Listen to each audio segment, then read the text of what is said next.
something like that. So it's not big. Create a little bit. So this is your garden? Yeah, I've grown, honestly, like in the last year, hundreds of pounds of food. I had almost 200 pounds of sweet potatoes I grew last summer, and then 25 pounds of daikon radish I grew in the fall, and 15 pounds of collard greens just from this small plot right here. Well, didn't make it, but this guy right here is definitely not going to survive. But I buy almost no vegetables whatsoever at the store. For the most part, I'm scrambling to eat what I have. Right now I might have 5 pounds of carrots in my fridge, and I've got 20 or 30 more pounds in the garden, so I'm constantly stocked with lots of different vegetables. cool.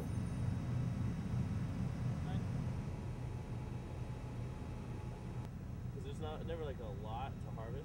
Our goal of the garden is to be an example of urban agriculture and teach people how they can have their own personal gardens. So we have workshops on the importance of pollinators, as well as workshops on raised bed gardening or different kind of techniques in gardening.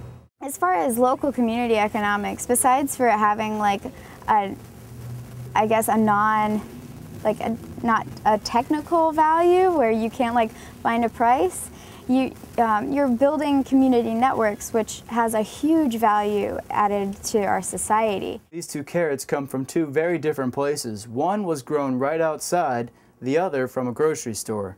And what Richard says is the biggest difference between these is the taste. You have a little more control over what you're growing, and things that are shipped across the country, they've been a couple weeks in a refrigerator already maybe, and they've been genetically bred to be shipped, not to taste good. People don't realize how much stuff is behind their food, and that's very dangerous in consuming any sort of product, let alone what you're putting into your body to nourish it. So the more people can know about everything in general, like we would always like to know more things, but especially about how we're voting with our dollars and how we can make healthy food affordable. That's a very big hurdle for a lot of people. You don't have to go whole hog like that. You don't have to do everything, but you can do a little bit, and it does make a big difference in the quality of the food I eat. I spend less than the average person, and I eat better than the average person.